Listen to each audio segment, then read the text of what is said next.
Hi guys. How you doing? Just having a little trouble with my connection here. But it seems like maybe we're up and running. At least a few of us are up and running. My guess is I was going to say it'll all suddenly come like a waterfall all at once. And that's what happened. Don't forget to say hello or good morning if you are really here. Don't, as somebody in my last class did, come in 40 minutes late and say, oh, I was here the whole time. Because if you're here, just let me know you're here. If you come in late, that's okay, as long as you own it. I did just want to tell you, I, anyhow, really thought those were great discussions that you guys had on Thursday. And it was so fun just listening to the things you were talking about. One group was pondering what it was that Thoreau would have thought of the whole COVID crisis. And I thought that was a really interesting question to pose. So, and all of them, all the things you talked about were really interesting. Excuse me. I don't know about you. I hear my dog whining, so I think that means she needs to be picked up and put on the sofa. So I'm going to go try and do that. Sophie. Oh.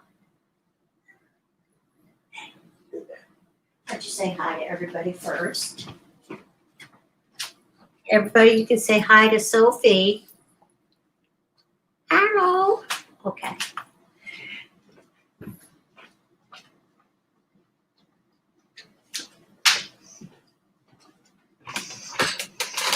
Often she is just sitting on the carpet behind me, but today apparently she wanted to be in the other room on the sofa by herself.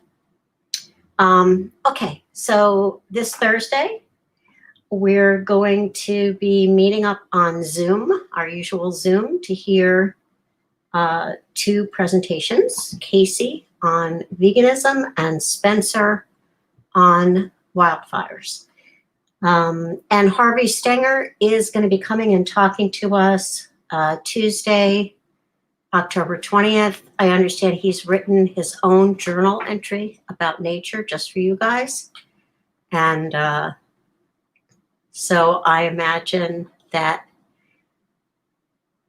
will be really interesting, and I'm sure they'll be eager to hear your words and your work as well. Sarah Ann, hi. I'm so glad you were able to figure things out. I know it's a slow but hopefully sure and steady process. So many of the students in my other class, it's a much larger class, were not able to figure out how to download their material in Google Docs. And I did reach out to my tech person who informs me that there have been such widespread problems that apparently they have created a new kind of Google Doc drop, which is specifically for assignment. So we'll try that next time, and hopefully it won't just create new problems for you, it'll be easier. And if it turns out not to be easier, well, I guess we can always go back to the old way. I hope you guys are all okay and feeling okay and doing okay. I know the last week has been a bit scary, and some of you have been directly or indirectly affected by the rise in cases, both in the community and on the campus. So, please let me know if there's anything particular going on that I should know about or help you with. And as I've been saying from the beginning, just, try to stay safe and calm and out of the maelstrom. And, my thoughts are for sure with you guys. Do any of you actually believe that there are less than 100 cases at BU at this point? Because I have to admit, I sure don't. I don't believe that. I know we're up to what, like 78 or something, and when it hits 100, then by law they have to close for 2 weeks. But we'll just see how it goes. It does seem, hi Marianne, it does seem like the numbers might be starting to come down. Yeah, wishful thinking, I think so. And too few tests. You know, even in the county, I noticed the number of new tests had dropped from, I think it was 50 to like 28. But then I looked to see how many tests had actually been given that day. And it was like a third of the number that had been given in the week before. So, you know, people do play with numbers.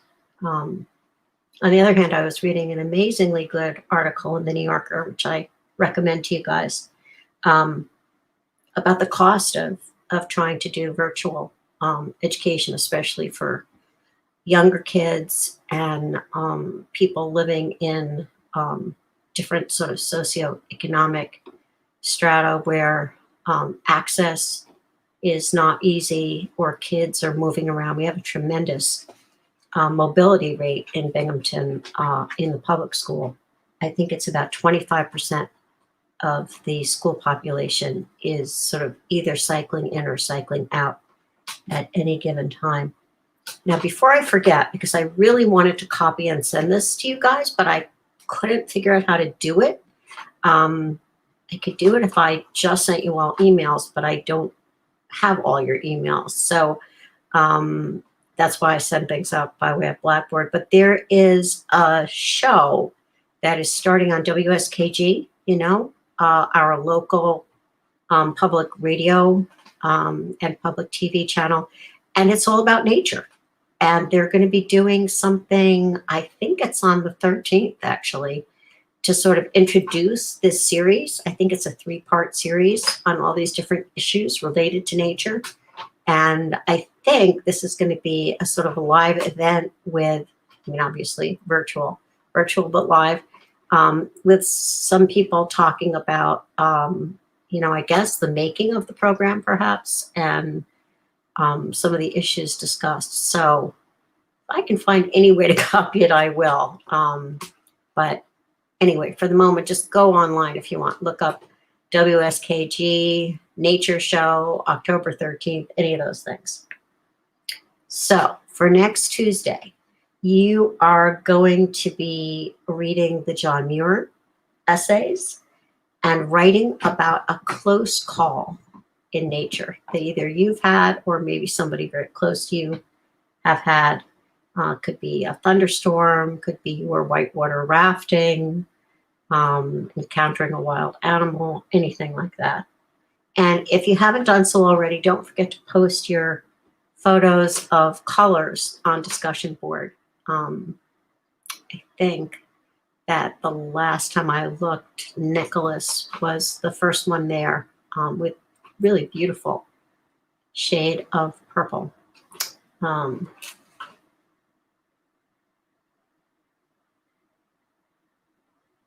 Okay, so it's time to finally wind up on Walden. Well, I mean, if you have 0 close calls in nature, maybe you can write about a different kind of close call. How does that sound? In fact, maybe if we have time today, Maria, I'd be able to read Maria's piece, which is about a close call that was not in nature, so to speak, but she's in nature, so I guess any close call counts. And if you've never had any close call at all, I don't know, just, I guess, thank the Lord above and write about something else. So I want to talk about Thoreau as a writer today, I think, even more than about him as a thinker, because we've done a lot of discussion of his ideas. And you guys did some wonderful discussion on your own of his ideas. So I have to remember to do that more often, because I think that can be just as fruitful, if not more fruitful, than my always talking. And I just kind of want to remind you that at the beginning of the book, he says to us, it is, in fact, he says, one must remember that it is, after all, always the first person that is speaking. And Thoreau's first person voice, it's various, of course, it's very variable, as it would be for any great writer, I think, but it's still kind of distinctive, you know, it soars up and hits those high notes, those wonderful kind of rhetorical, memorable phrases. And then at other times it's teasing or condemning or scientific, mathematical, exacting, exacerbated.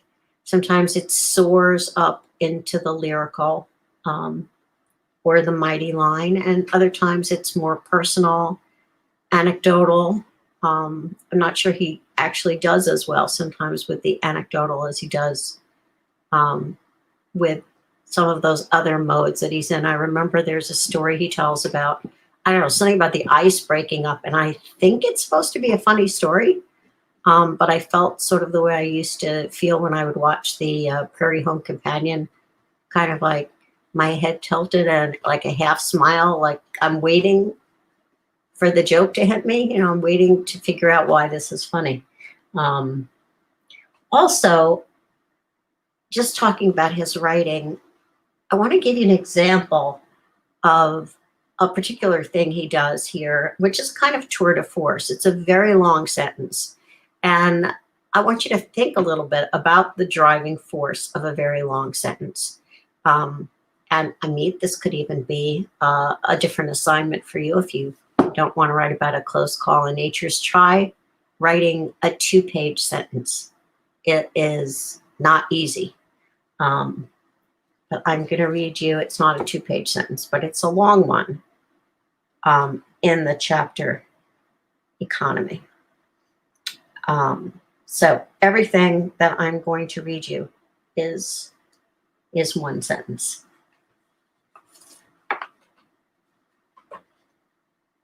And listen for, you know, repetition and the ing kind of verbs, soaring, climbing, etc.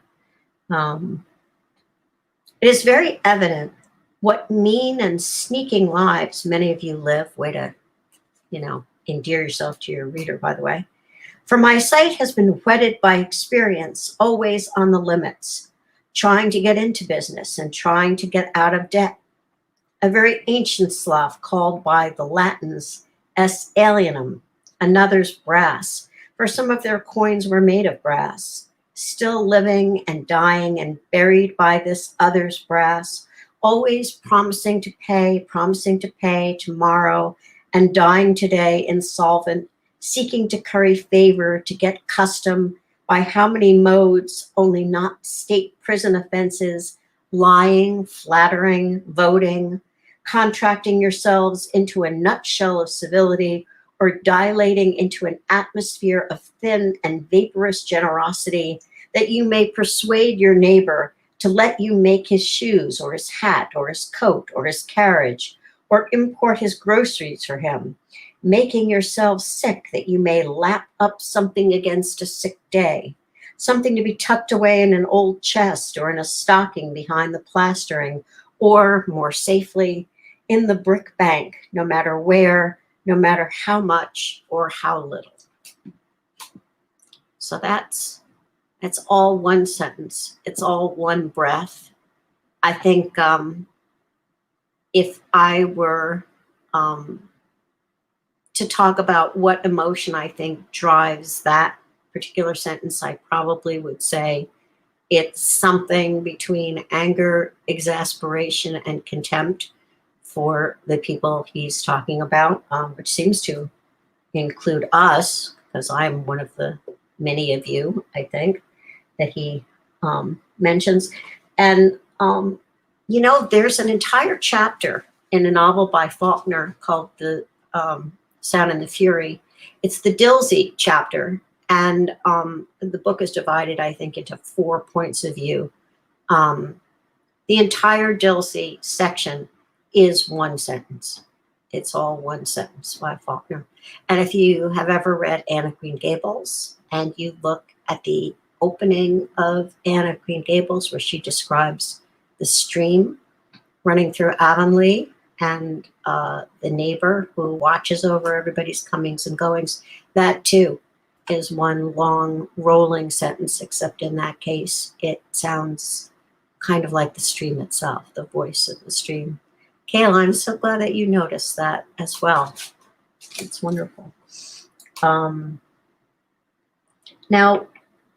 I know I've already talked about the passage about I went to the woods because I wished to live deliberately in where I lived and what I lived for.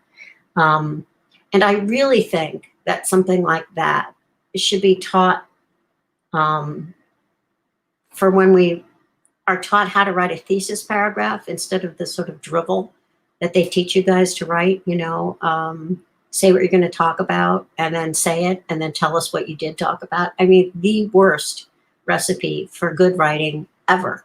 It's a perfect recipe for bad writing, as a matter of fact. But, if you were to read just that passage by Thoreau, it's so beautiful. It so clearly sets forth his ideas, his intention, his project. And, so many times I think in Walden, what you're looking at is just kind of exquisitely made prose, really brilliantly designed arguments. And does he cheat and trick us a little bit sometimes to set up his side of things? Sure he does, but that's rhetoric. It's, we must remember that it is, after all, always the first person that is speaking, and the speaker usually has a purpose. Having said all that, I want to acknowledge that there are quite a few sort of almost holding places, holding passages, and whole chapters actually in Walden that I think are just kind of like, paddling around, holding their own. And it takes some going after them. They will not come to you.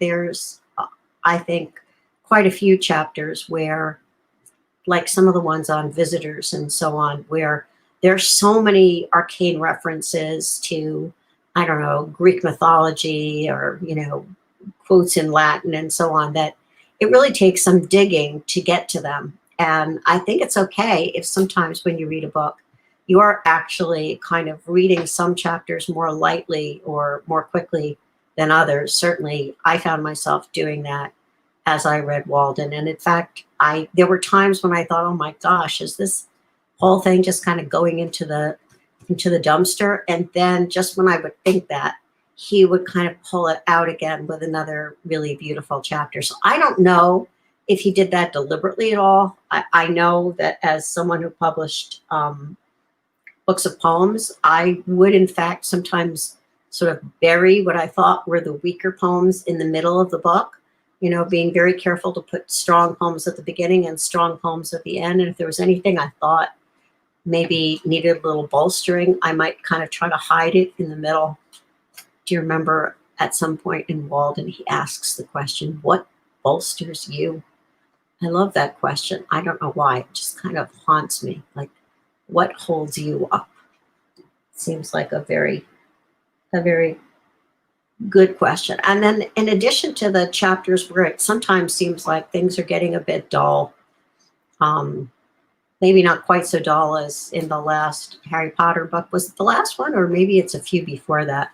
Do you remember where the three of them are like in the forest for what feels like forever? I mean, like they're in there for maybe 400 pages, just hanging around being mad at each other. There's also here, there's that chapter that I mentioned. It's called Higher Laws, where I'm suddenly looking at him saying, wait, what did you just say? Do you really believe that? So I wanted to read you some of what I was talking about when I said he suddenly comes down very hard against sort of any almost physical form of appetite at all. And he's, yeah, here we go.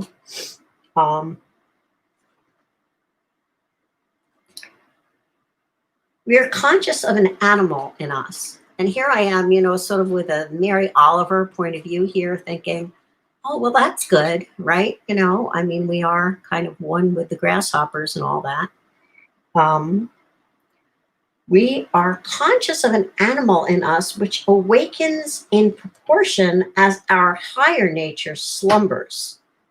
It is reptile and sensual, perhaps cannot be wholly expelled, like the worms which, even in life and health, occupy our bodies. This is not a positive view of the animal nature in us.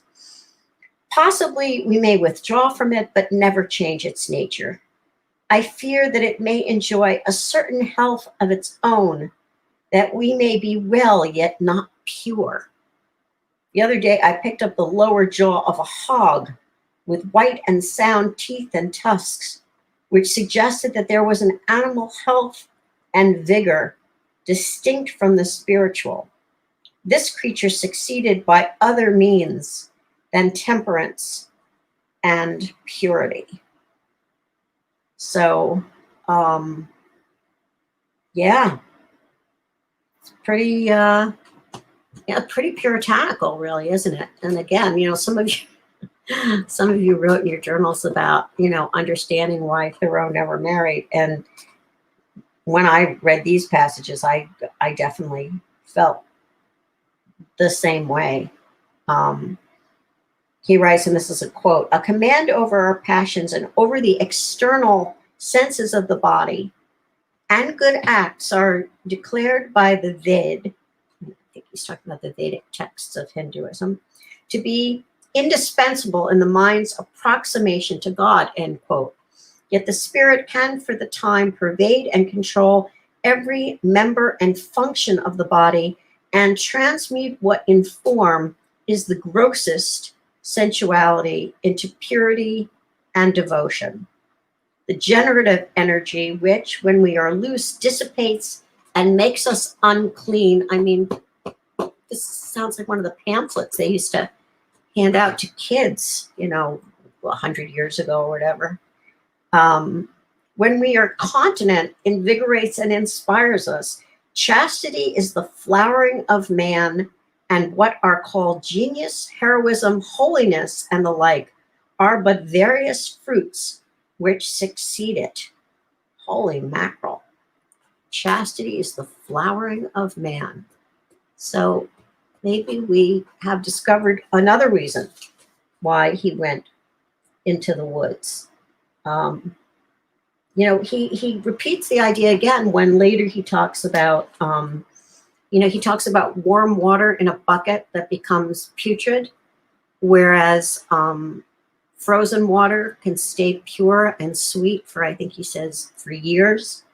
And then his comment on that difference between the putrid water in the pail and the frozen water, which remains sort of pure and sweet, he says, "This is the difference between the affections and the intellect." So the affections and the intellect, not only does he go after the body and, what does he call it? Appetite, basically, right? And generative energy, all of that. But he also goes after the affections themselves as opposed to intellect. So, that vote for ice water seems to be a vote for chilliness, including his own. So one of you commented, I wish I could remember. I feel like it's the one I read. I think, Sarah, it might have been you, on how you felt that Emerson was also chilly. And I don't think anybody could argue with that. Emerson had a kind of reputation for being chilly. But man, he just seems like a warm bath to me sometimes compared to Thoreau. Although I'll bet somebody could go find some passages from Emerson saying the exact same kinds of things. But to me, it felt like he began to kind of rescue or reclaim the book again in winter. And did you notice, by the way, that he spends almost no time at all on spring? Kind of interesting. He talks a lot about summer when he looks retroactively at, what was it like when he first moved to Walden in July and planting the beans and making the earth say beans and so on. Kind of a, a memory or an echo of, in the beginning was the Word, and the Word was God, and that Word is what created the world. So he makes the earth say beans, and that means there are beans. But and he has a lot about fall. He has a lot about winter, and then it's like, bing, spring, and then kind of really nothing about the next summer. He's just gone in September. So I found that interesting too. He seems to be a bit of a, not only a cooler personality, but a cold weather kind of guy, perhaps. But anyway, there are just some beautiful passages, I think, in the winter sections. His depiction of snowstorms, for instance, or of the partridge. And when I read about the partridge, I found myself thinking, this grasshopper, I mean. So let me see if I can find the section on the partridge. And again, you can just hear how amazingly active and alive his words are, his verbs especially. Okay. When the ground was not yet, this is from Winter Animals, when the ground was not yet quite covered, and again near the end of winter, when the snow was melted on my south hillside and about my woodpile, the partridges came out of the woods morning and evening to feed there. Whichever side you walk in the woods, the partridge bursts away on whirring wings, jarring the snow from the dry leaves and twigs on high, which comes sifting down in the sunbeams like golden dust. For this brave bird is not to be scared by winter. So, I mean, just looking at, the partridge bursts away on whirring wings, it's kind of like we talked about, the grasshopper, not just sort of jumping or whatever your typical words would be, but, leaping and carefully washing its face and then snapping open its wings and floating away. Here we have the bursts and whirring and jarring snow from the leaves, sifting down like golden dust. They're unusual verbs, but they're not sort of what you call, $10 word verbs. They're not super Latinate or Greek rooted words. They're kind of what we might think of as both ordinary and uncommon at the same time. And as I know I've said many times, I think that verbs are the engine of our language. Choosing the right verb will do more for you than a dozen adverbs or adjectives tossed onto a sentence. But his verbs do create a sense of movement, and he's very good at that. He's very good at creating a sense of movement. In The Pond in Winter, there's a passage that I think should remind you of Emerson taking his famous walk right across snow puddles in twilight on, I think he says, a February evening, and becoming the transparent eyeball. So here is a sort of comparable passage, and yet I think the differences are, in a way, what makes it most interesting. So he writes, standing on the snow-covered plain as if in a pasture, and that just sounds incredibly like Emerson, even the walking as opposed to the standing. On the snow-covered plain, as if in a pasture amid the hills, I cut my way first through a foot of snow and then a foot of ice, and open a window under my feet where, kneeling to drink, I look down into the quiet parlor of the fishes, pervaded by a softened light as through a window of ground glass, with its bright, sanded floor the same as in summer. There, a perennial waveless serenity reigns as in the amber twilight sky, corresponding to the cool and even temperament of the inhabitants. Heaven is under our feet, as well as over our heads. Well, I think that's just a lyrically beautiful passage, among other things. You have such a vivid sense of him looking down through the ice at the fish. And there's the sort of quirky humor of using the word parlor, right? He's looking into the quiet parlor of the fishes. You almost see them in a kind of, Victorian parlor with the ferns planted around and, I don't know, antimacassars on the chairs and lace doilies and things like that. But the difference is that when Emerson walks through that twilight, his head is uplifted, right? And he feels like his head is bathed in blue ether, he says. His focus is everything is upward. And he describes himself as feeling like he's become a transparent eyeball. It's very beautiful in its own way. It's very transcendent, talk about the transcendentalists. That's a transcendent kind of a moment. But yet it's really kind of different with Thoreau, isn't it? I mean, he does more of the Mary Oliver thing. He kind of drops to his knees to, to look at what's going on below his feet, what's going on low to the ground, so to speak.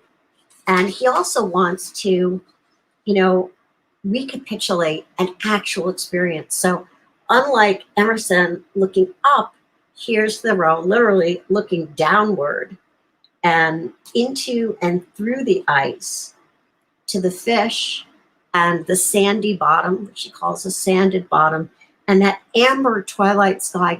I can't even tell for sure if at that moment he's talking about the actual twilight sky around him in the air, or if he's really just talking about the sort of sandy bottomed, what that looks like, under the ice where the fish are sleeping.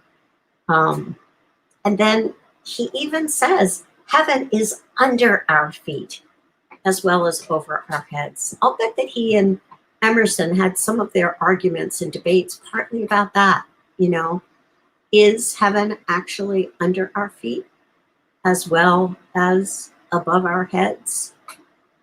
I don't know. They might have disagreed a little bit about that. It certainly, if nothing else, it's just a different point of view, isn't it? It's a different way of sort of evoking a very magical kind of moment that one has in nature. And they're both experiencing this feeling of peace and wonder and sort of oneness. But it's a little like the story of Cain and Abel. I've always found it kind of interesting that Cain was the gardener and Abel was the one looking after the animals. I think I'm especially aware of that because I'm so much more of a gardener myself, really, than I am, a caretaker of animals. My relationship to my dog, Sophie, aside. So, anyway, there's, and then just a page or two further on in the pond in winter, is this incredible, ode to the pickerel. Pickerel is not a particularly attractive looking fish in my mind, but, he describes them in the most amazing way. So here's the passage on the pickerel of Walden. The pickerel of Walden. When I see them lying on the ice or in the well, which the fisherman cuts in the ice, making a little hole to admit the water, I am always surprised by their rare beauty, as if they were fabulous fishes. They are so foreign to the streets, even to the woods, foreign as Arabia to our conquered life. They possess a quite dazzling and transcendent beauty, which separates them by a wide interval from the cadaverous cod and haddock whose fame is trumpeted in our streets. They are not green like the pines, nor gray like the stones, nor blue like the sky, but they have, to my eyes, if possible, even rarer colors like flowers and precious stones, as if they were the pearls, the animalized nuclei or crystals of the Walden water. They are, of course, are Walden all over and all through, are themselves small Waldens in the animal kingdom, Waldenses. It is surprising that they are caught here, that in this deep and capacious spring, far beneath the rattling teams and chaises and tinkling sleighs that travel the Walden Road, this great gold and emerald fish swims. I never chanced to see its kind in any market. It would be the cynosure of all eyes there. Easily, with a few convulsive quirks, they give up their watery ghosts, like a mortal translated before his time to the thin air of heaven. Well, you know, in the Bible anyway, the only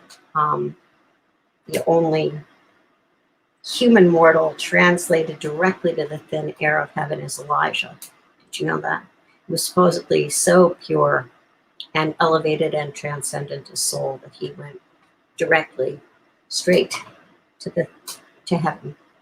But I love when he says, you know, when he says they are not green like the pines, nor gray like the stones, nor blue like the sky, you automatically fill in those colors, right? You automatically think, well, yes, they are green. Okay, I get it. They're green like the pines. They're gray like the stones. They're blue like the sky. And in addition to all that, they're like pearls and like rare gems.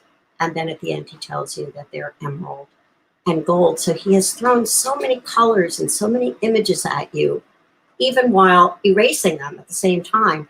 It's kind of, I think, really beautiful. And that idea that they are a nuclei of the Walden water, that they themselves are small Waldens.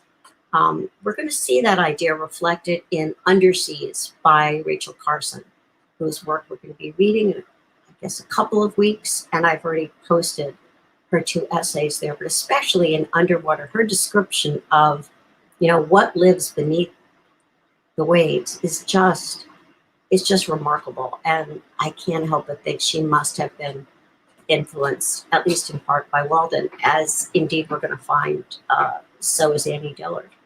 So anyway,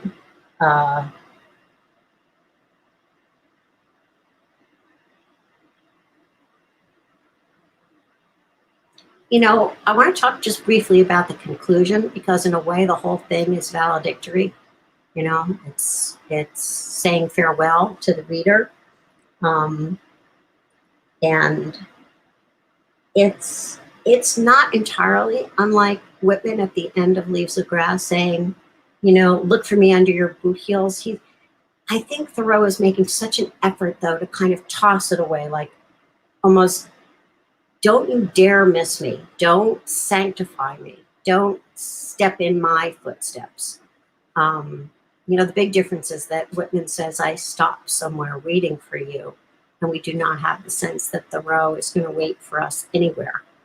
He's saying, as the Spanish poet Antonio Machado said, you know, traveler, there is no path.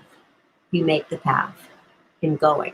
So he's saying you have to make your own path. And he's kind of tossing things off at the end, including really himself. It's almost like, you know, people who just can't bear long goodbyes. I'm definitely one of those people. You know, if I go to a party, I have to get out fast. You know, sometimes it's just awful. I mean, sometimes I'll just like act like I'm not leaving, but then just go out the door and not come back in again. It's very hard for me to say goodbye. I mean, for me, it's kind of painful. I don't know if it was painful for Thoreau or if he was just too impatient. But he does warn us not to fall into, that's a quote, fall into the path that he made in the cabin around, in the path around the cabin, right? He says even within a few weeks, he could see that he was sort of creating a groove in the grass, right? He was stepping into his own path, and he doesn't want us to follow in that path. He also says, I left the woods for as good a reason as I went there. Perhaps it seemed to me that I had several more lives to live and could not spare any more time for that one. For some reason, that always feels almost like the end of a children's novel or something, kind of like the end of Winnie the Pooh. It's time to go. And so, off we go. And he does have some wonderful things to say. He kind of alternates this very kind of breezy, almost dismissive voice in that conclusion with a kind of a few last high notes that he just has to hit. And here's one that I'm imagining might have, I'll be right back, Kayla, I have actually done that as well. It's kind of awful, but yeah, I have. And then you don't come back, right? I don't come back either. I have to tell you, when we used to, of course, meet in person at class, it would be the last day of class. I would be so tempted to do that, to just say, hey guys, I'll be right back, and then to run out the door.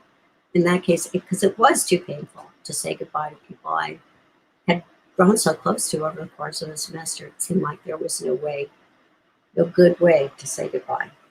But perhaps one learns. Anyway, he says, and it did make me think of you guys, absolutely.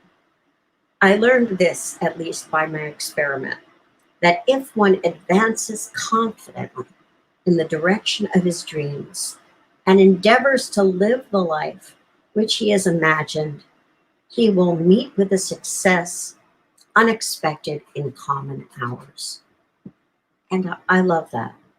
So if you advance confidently in the direction of your dreams and try to live the life you imagine, then you'll meet with a success unexpected in common hours. And I don't think by success that he means how much money you're going to be able to count up, or how many baubles you will have accumulated, or which designer glasses you'll be wearing.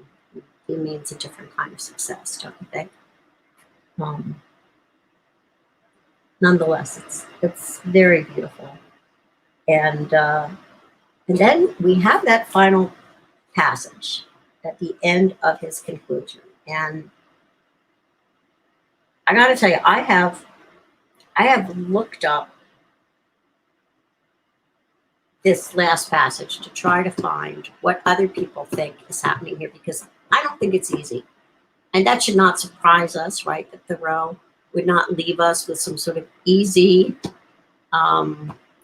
answer or easily translated thought. But he says, I do not say that John or Jonathan will realize all this. He has to take a dig at us humans, even at the end, right? And John or Jonathan apparently sort of represents either the British sort of common man or the American common man. But such is the character of that morrow, which mere lapse of time can never make to dawn. The light which puts out our eyes is darkness to us.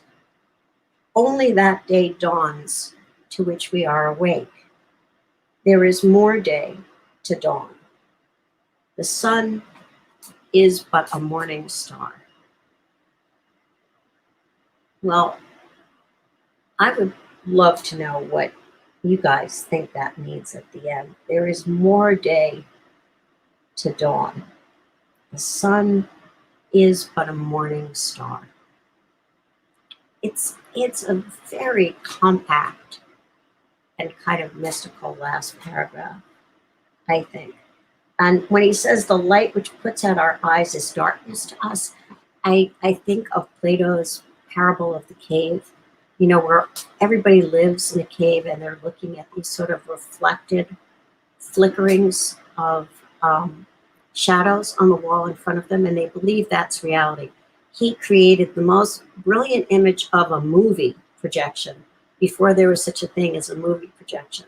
Basically saying we're sitting in a darkened theater watching a movie and we believe that's reality. And if anybody leaves the cave and goes up and sees the real sunlight, they may be blinded by it. And if they come back and try to tell the people in the cave what they've seen, they'll be thrown out sort of as heretics or laughed out. But that moment of blinding in the real light, I think, is a really interesting image. And he says, you know, only that day dawns to which we are awake. So you have to be awake to see the dawn. And that's literally true, right? Like you got to set your alarm early and be awake to see the dawn. But I think he means in the sense, that Buddhist sense, right? I am awake. Or the sense in which Mary Oliver says, I do know how to pay attention. So it's only when you're willing to be awake and to pay attention that the day will dawn for you. But there is more day to dawn. The sun is but a morning star. I've read a lot of people saying, you know, better days are ahead and, the best is yet to come. Gosh, that just, I don't know. It's hard for me to see that as being Thoreau somehow. I don't know. It's possible, maybe that's what he means. There's more daylight ahead. But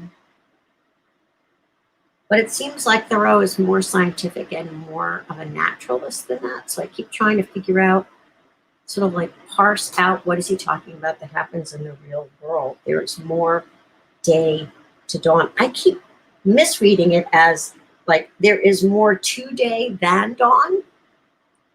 You know what I mean? Like, okay, dawn is the beginning and then there's even more day. Kind of see that, because he didn't say there are more days to dawn. And then the sun is but a morning star.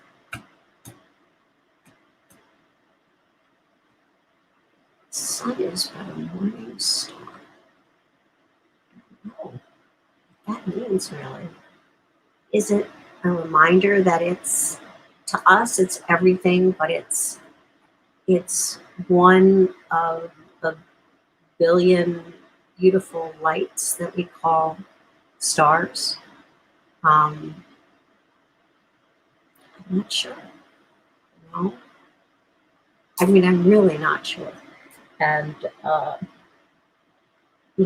we part of an infinite sky full of stars, or is the visible one, or just one star among many? Or I will tell you that I meant to look up last night whether Thoreau ever read Dante, because Dante's Divine Comedy, which takes you through hell and purgatory, through the wall of fire into paradise, ends with an image of love, breathing into love, breathing into love. He's trying to get the sense of the Trinity, but he kind of presents it as this sort of like power of love breathing into itself, but also not itself. It's sort of like a circle. And then he talks about love, which moves the sun and the other stars. That's literally how it ends. Love, which moves the sun and the other stars. And part of me wonders if maybe Thoreau read that and is thinking about that idea somehow of, the one light within us and abroad is what Coleridge says in the Aeolian Horn. Is it possible that maybe he's getting at something like that? Well,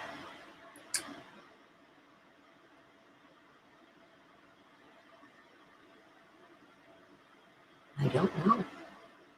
But I'll be interested to read your thoughts. And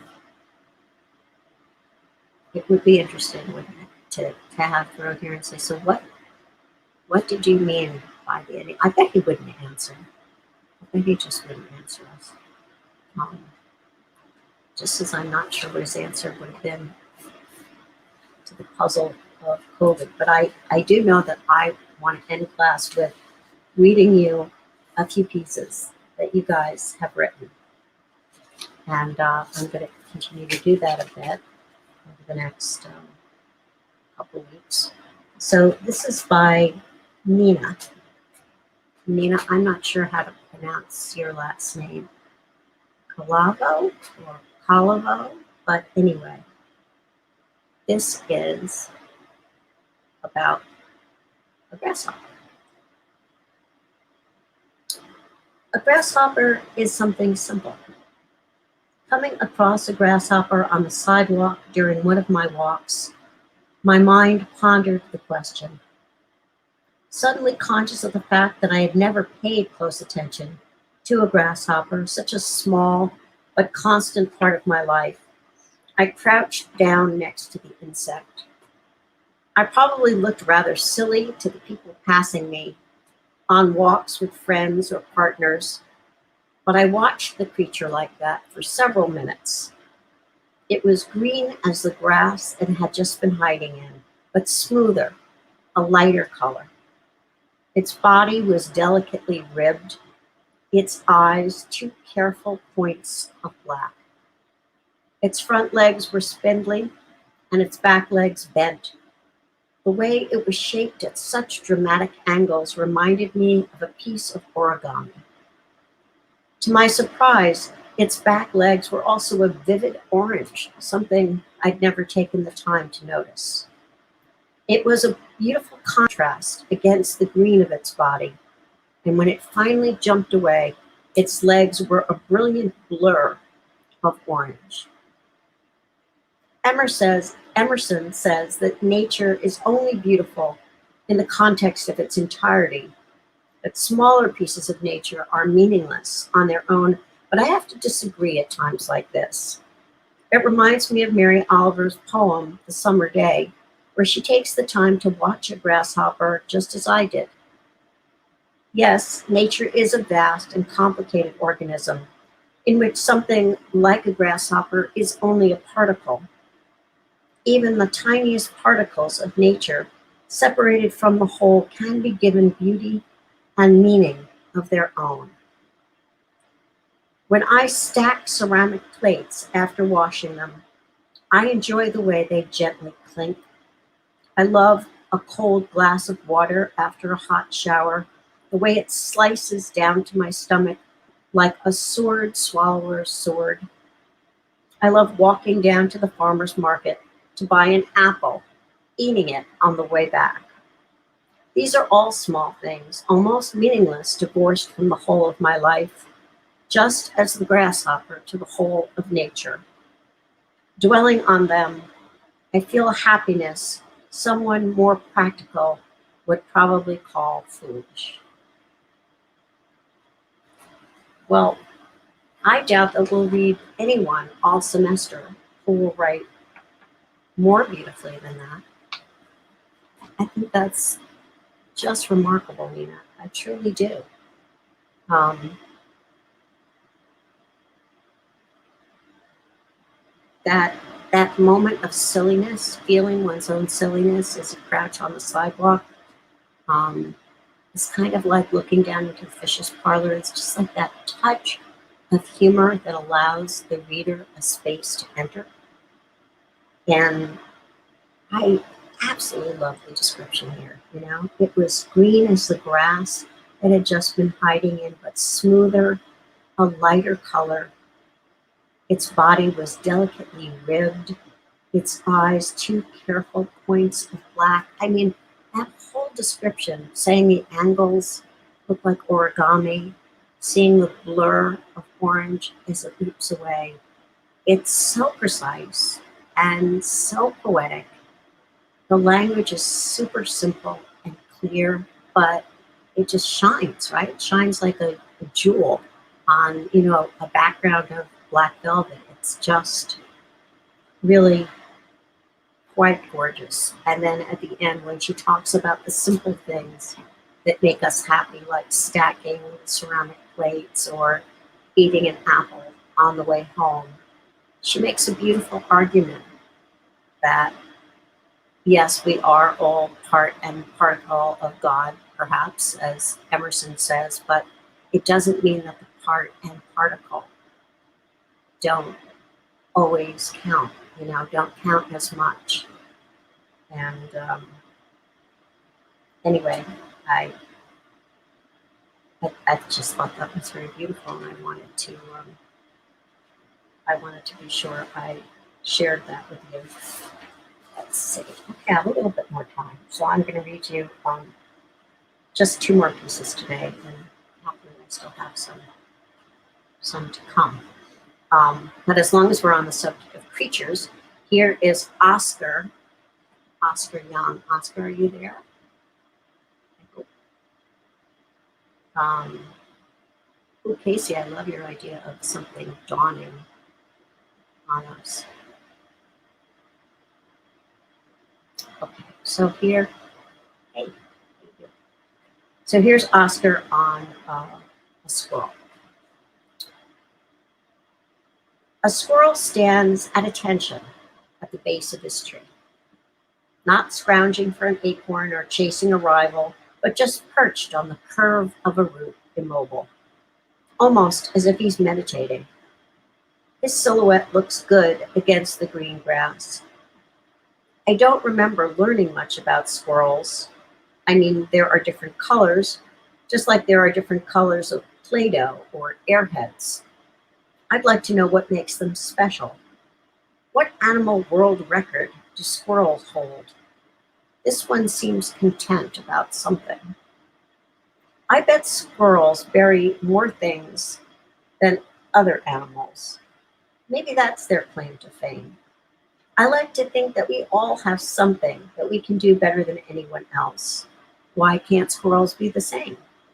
Maybe this squirrel I've seen today is the most meditative of all squirrels. Man, I feel silly wondering so much about squirrels. The word has started to sound funny in my head after writing it a few times now. Something so common that's been reduced to something that excites only our pets. I used to have an ornery old cat who would catch animals and leave them on our doorsteps. My parents were much more horrified at the cat when he left chipmunks than when he left squirrels.